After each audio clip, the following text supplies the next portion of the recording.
Tak tahu macam mana malam tu Puan Fi jadi pemberani. Dia pun memberanikan diri dia nak pergi tengok dekat celah-celah pintu bilik air dia tu, nak tengok siapa yang kat dalam tu kan. Puan Fi pun pergi dekat. Elok dia nak tengok kat dalam ruang yang nampak sikit-sikit tu.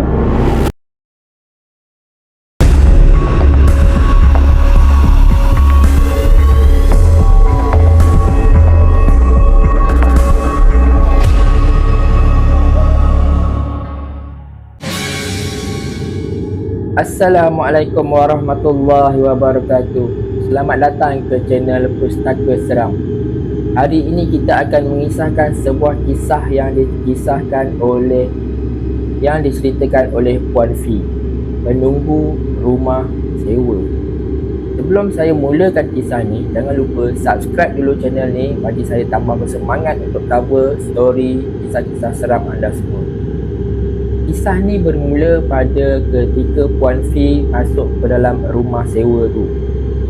Lebih kurang seminggu jugalah Puan Fi untuk sesuaikan diri dia dengan keadaan sekeliling dengan jiran-jiran dia. Lepas daripada seminggu, barulah Puan Fi rasa selesa dengan jiran-jiran tetangga dia. So pada suatu petang tu, Puan Fi dengan dua orang adik dia main bola pimpong dekat dapur. Rumah tu rumah kampung, rumah papan. Bahagian depan dia atas, bahagian dapur dia bawah. So Puan Fi ni dengan adik dia main bola pimpong dekat dapur. Bila dia orang main-main, waktu pun dah lewat petang, maghrib pun masuk, dia orang pun stop main, mandi, solat maghrib. Lepas daripada solat maghrib, memang rutin harian dia orang. Lepas daripada settle tu, dia orang akan sama-sama tengok TV dengan ayah dia orang sekali. TV pula ada dekat dinding yang pemisah antara dapur dengan ruang tamu. So TV dia dekat dinding tu. Sebelah TV dia tu pintu nak turun ke dapur. Dekat atas tu ada ruang angin. Lepas tu Puan Fi dengan ayah dia, adik-adik dia semua tengoklah berita macam biasa. Tiba-tiba bola pimpong yang daripada dapur tadi tu melompat atas masuk ke ruang angin, jatuh betul-betul ke atas TV dia orang tengah tengok TV. Tepat jatuh, jatuh kan. Puan Fi dengan adik-adik dia semua terkejut lah kan.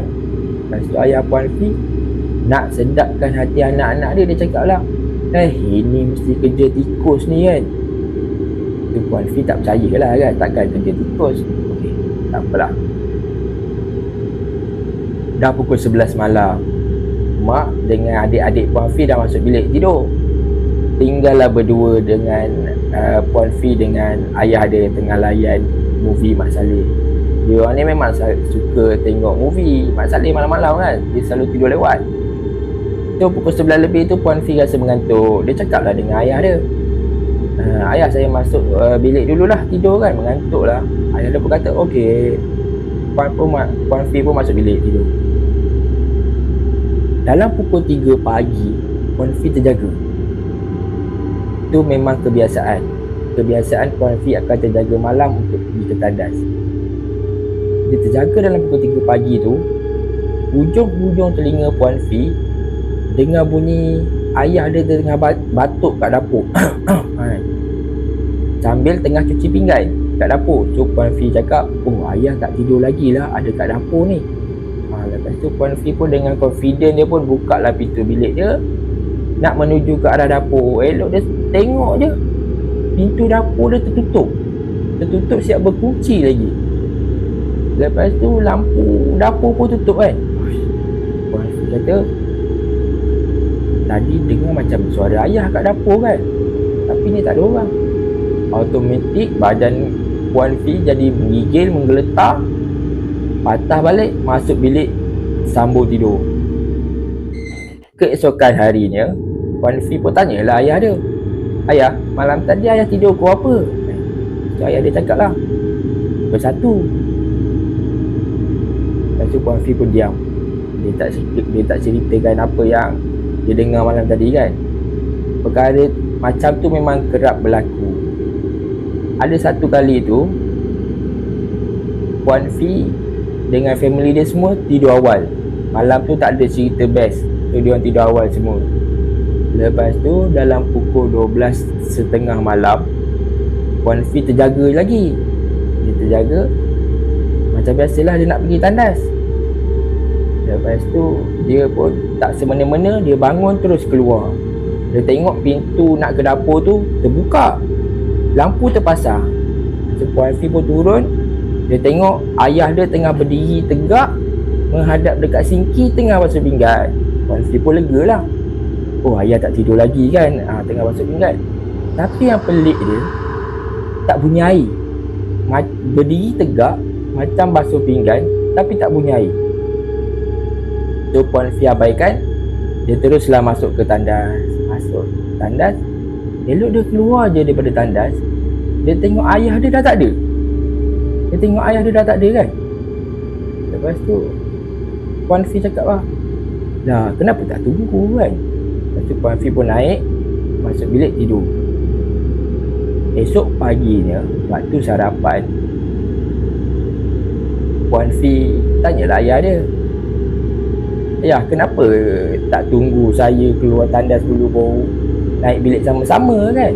So ayah dia cakap, ayah lagi awal masuk bilik daripada kau. Ayah awal-awal dah tidur dah. Kata kan, mana ada ayah kat dapur kan. Puan Fi pun dalam hati cakap, aduh, kena lagi kan. Lepas tu memang perkara-perkara macam itu memang sering berlaku dekat Puan Fi kan. Selang beberapa bulan, nenek Puan Fi jatuh sakit, masuk hospital. Lepas tu bila dah boleh keluar, nenek dia nak datang rumah Puan Fi lah, nak bertandang. Lepas tu mak saudara dia dengan atuk Puan Fi pun datang sekali juga. Okey, bermalam dekat rumah Puan Fi. Ada satu malam tu, Puan Fi, kakak dia dengan mak saudara dia tidur dalam satu bilik. Macam biasalah, perempuan kalau dah bertemu dengan perempuan ni, dia akan bersembang lah, bergurau-gurau, bersembang-sembang dalam bilik tu. Waktu tu awal lagi, dalam pukul 10 malam baru. Tiba-tiba mak saudara Puan Fi ni cakap, makcik rasa berat dah kepala ni, macam nak tidur lah kan. So dia pun kata, okey lah, makcik tidur lah dulu kan. Mak saudara dia pun tidur. Tak lama lepas dia tidur tu, tiba-tiba mak saudara Puan Fi ni meracau, bercakap merepek-repek, meracau kan. Bercakap yang macam kita tak boleh faham apa yang dia cakap, tapi dia bercakap. Lepas tu dia tersedar sendiri. Dia cakap, hai, benda ni duk kacau aku pula ni kan. Lepas tu Puan Fi dengan kakak dia pun tergamam lah. Lepas tu mak saudara dia pun sambung tidur balik. So kakak Puan Fi pula rasa mengantuk, dia pun nak tidur. Okeylah, tak apalah, kakak dia pun tidur. Lepas tu tak lama lepas tu, dalam 10 minit lebih kurang, kakak Puan Fi pun sama, beracau-racau tiba-tiba kan. Cakap tak tahu apa benda yang dia cakap, tak boleh difahami kan. Lepas tu Puan Fi ni dah jadi panik. Dia pun goyang-goyang lah, dia kejut lah kakak dia. Kakak bangun, kakak bangun kan. Kakak dia macam susah nak bangun, nak tersedar. Dia terus meracau-racau cakap kan. Puan Fi goyang-goyang lagi, kakak bangun kan. Akhirnya kakak dia bangun. Lepas tu Puan Fi ni cakap, benda tu kacau lagi tak apa, biar orang pergi ambil daun. Ada satu daun tu bau dia busuk. Mak Puan Fi cakap daun tu boleh menghalau benda-benda tu. Daun tu pula kat dapur. Puan Fi kata, tak apalah, orang pergi ambil daun tu kejap kan. Sebelum Puan Fi nak ambil daun tu ke dapur, dia nak ambil tisu dululah. Dia dah berpeluh-peluh, dia nak ambil tisu dekat atas rak tu. Elok tangan dia nak ambil tisu kat atas rak tu, dia rasa bahang panas dekat belakang dia. Bahang yang macam ada satu tusuk tubuh yang betul-betul rapat dekat dia. Automatik bulu roma Puan Fi ni meremang apa semua. Sambil dia jerit, kakak, benda tu ada kat sini, benda tu ada kat belakang saya kan. Kakak dia pun terkejut, panik. Dia terus jerit panggil mak dia, panggil mak dengan ayah dia. Lepas tu mak dengan ayah dia datang. Dengan atuk dia pun sekali datang, atuk dia tengok Puan Fi ni dah macam orang kata macam terkedu, tergamam kan, macam tak tahu kan. Lepas tu atuk dia ambil air, bacakan sikit ayat Al-Quran, sapu kat muka Puan Fi, sapu. Lepas tu barulah Puan Fi ni macam tersedar, okey balik kan. Lepas tu diorang pun baca ayat-ayat Al-Quran semua, keadaan pun menjadi okey sebelum sambung tidur balik. Puan Fi ni memang selalu kena tinggal. Dia memang selalu bukan selalu kena tinggal lah, dia memang tak suka nak ikut mak dengan ayah dia keluar pergi mana-mana. So bila setiap kali mak dengan ayah dia cakap, ajak dia cakap tak apalah, awak nak duduk kat rumah je. Puan Fi ni jenis macam tu. Sampailah ada satu hari tu Puan Fi kena tinggal 2 hari dekat rumah. 2 hari kena tinggal seorang-seorang dekat rumah. Puan Fi lepas daripada waktu maghrib tu, malam yang pertama tu, lepas pada waktu maghrib, dalam hati Puan Fi dah rasa tak sedap, rasa macam tak senang kan. Lepas tu, lepas settle lepas maghrib tu, Puan Fi tak tengok TV, tak duduk kat ruang tamu, dia terus masuk bilik. Dia terus masuk bilik dia tidur awal. Tak semena-mena, tak tahu dalam pukul berapa, Puan Fi terjaga. Tapi bukan terjaga nak pergi ke tandas. Puan Fi terjaga sebab dia terdengar macam ada orang berlari-lari dekat depan pintu bilik dia tau. Rumah tu rumah papan. Bila orang berlari, bunyi bising kan, perap kan, depan pintu bilik dia. Lepas tu bunyi tu senyap. Tiba-tiba bunyi lagi, tapi bukan bunyi berlari, bunyi bergolek pula, macam orang bergolek, perabang. Bergolek-golek depan rumah dia. Depan pintu bilik dia dalam rumah lagi. Sampai bunyi tu makin kuat, perempuan berlanggar pintu bilik Puan Fi ni. Puan Fi ni punyalah terkejut, punyalah takut kan. Dia ambil selimut dia tutup, dia sambung tidur. Tapi tak boleh nak tidur juga dengan lena lah, tidur ayam orang kata kan. Sampailah esok pagi, waktu siang tak ada apa-apa yang berlaku. Puan Fi pun macam okey je, biasa je. Sampailah malam kedua ni, Puan Fi dia memberanikan diri dia untuk tidur dekat ruang tamu depan TV. Dia tak nak tidur dalam bilik, semalam dah kena kan. So hari ni dia tidur, dia buat pilihan dia nak tidur kat ruang tamu. Dia tidur seorang-seorang kat ruang tamu. Tapi lain pula cara gangguan dia.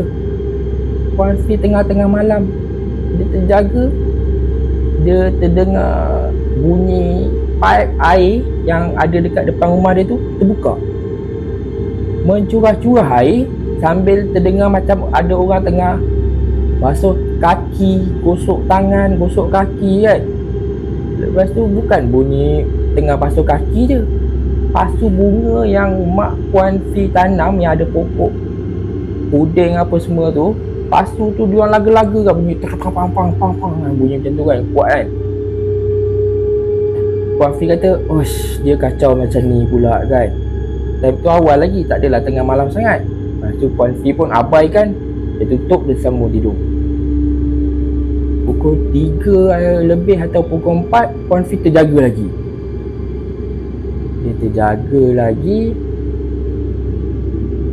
Dia nak pergi ke tandas. Lepas tu dia pun tak fikir panjang, mungkin dah tidur agak lama kan. Dia teruslah turun pergi ke tandas.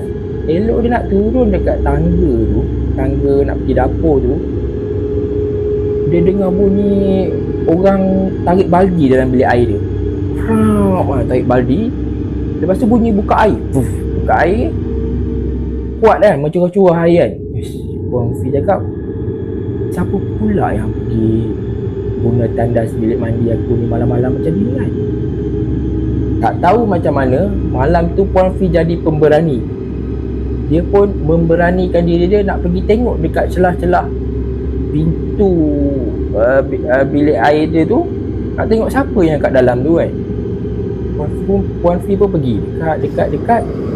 Elok dia nak tengok kat dalam ruang yang nampak sikit-sikit tu, bunyi tu hilang. Air tu automatik tertutup, baldi pun tak ada bunyi apa semua. Puan Fi automatik kepala lutut dia menjadi menggigil. Tadi dia berani, sekarang dia menggigil tengok tak ada sesiapa. Dia lari naik, dia sambung tidur, dia ambil selimut dia selubung, dia tidur. Tak fikir apa dah. Dalam hati dia, mulut dia tak putus-putus baca ayat-ayat Al-Quran kan, mana yang dia tahulah. Baca, lepas tu dia tidur. Sedar-sedar je dah pukul 10 pagi. Dah pukul 10 pagi, Puan Fi terjaga. Dia pun rasa lega lah kan. Waktu malam dah selesai. Tak lama lepas tu, Puan Fi dengar bunyi kereta ayah dia balik. Lagilah Puan Fi happy, ayah dia dah balik. Tapi Puan Fi ni dia tak cerita pun apa yang terjadi dekat family dia. Puan Fi sendiri tak tahu sama ada peristiwa-peristiwa tu, kejadian-kejadian tu berlaku atau tak dekat family dia, sebab tak ada seorang pun yang cerita dekat dia. Puan Fi rasa macam dia seorang je yang kena kan, tapi wallahu alam lah, tak tahulah kan. Lepas tu keesokan harinya, hari persekolahan, adik Puan Fi ni nak pergi ambil kasut dia dekat Ampayan. Adik dia pun pergilah ke Ampayan. Elok sampai dekat Ampayan tu, adik dia patah balik. Adik dia patah balik sambil menjerit, "Mak, mak," kan. Ada tangan, adik dia cakap. Puan Fi pun terkejut lah kan. Lepas tu adik dia lari masuk bilik dia.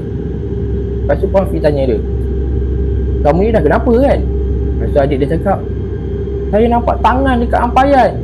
Tangan tu separuh," dia kata kan. Tangan tu macam sampai ke siku je. Ada dua tengah sidai baju. Lepas tu Puan Fi pun kata kan, apalah yang penyewa ni buat dekat rumahnya dulu kan. Sebab macam-macam jenis gangguan yang diorang dapat kan. Jiran-jiran Puan Fi kata, penyewa-penyewa sebelum ni tak ada satu penyewa pun yang menyewa dekat situ lama. Biasanya dalam 5 ke 6 bulan mesti dia akan keluar. So Puan Fi ni lah penyewa yang paling lama. Selama 8 tahun Puan Fi duduk dekat rumah tu kan. Lepas 8 tahun, akhirnya ayah Puan Fi dapat kumpul duit untuk beli rumah kos rendah. Puan Fi pun rasa lega lah, bersyukur sangat-sangat sebab dapat keluar daripada rumah sewa yang berpuaka tu, berpenunggu tu, dapat duduk masuk rumah sendiri walaupun rumah kos rendah kan. Akhirnya pun dia orang pun berpindah masuk rumah baru. Setelah dia orang berpindah, lama jugalah dia orang tak lalu jalan dekat rumah sewa dia orang tu. Sampailah satu hari Puan Fi dengan family dia dapat jemputan kenduri kahwin.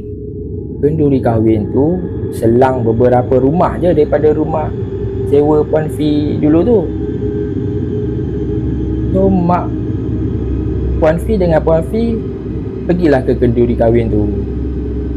Pergi kenduri kahwin tu, sebelum sampai rumah kenduri kahwin tu, lalu dulu depan rumah yang dia orang sewa dulu tu. Puan Fi tengok rumah tu dah tak ada, tinggal tangga batu je kat depan tu. Rumah orang dulu biasanya depan tu ada tangga batu, tinggal tangga batu je, rumah tu dah tak ada. Puan Fi dengan mak dia rasa terkejut lah kan. Dah tinggal tangga batu je, dah kena roboh kan. Lepas tu dia orang pun pergi ke kenduri kahwin tu. Lepas tu mak Puan Fi ni jumpalah kawan-kawan dia, jiran-jiran lama dia dulu. Tanyalah kan, rumah tu dah tak ada kan. Lepas tu kawan mak Puan Fi ni kata, lepas daripada korang pindah dulu, setiap hari, setiap malam, tak kisah siang atau malam, rumah tu selalu sangat kerap sangat bunyi-bunyi bising kat dalam tu. Macam-macam bunyi. macam bunyi orang berlari, macam orang bunyi mengetuk-mengetuk, macam orang bunyi menghempas lah, macam-macam bunyi lah dalam tu kan. Tak kira siang, tak kira malam. Kawan mak Puan Fi tu cakap kan, mungkin sebab tu lah tuan rumah tu robohkan rumah tu. Lepas tu diorang pun selesai berborak. So lepas diorang dah jumpa kawan mak Puan Fi tu, diorang pun baru dah tahu rupa-rupanya rumah tu memang ada gangguan. Sebab dah bermacam-macam orang yang dah kena. So tuan rumah dia pun dah ambil keputusan untuk robohkan rumah tu, untuk hilangkan gangguan-gangguan tu semua. So berakhirlah kisah Puan Fi dekat rumah sewa dia tu.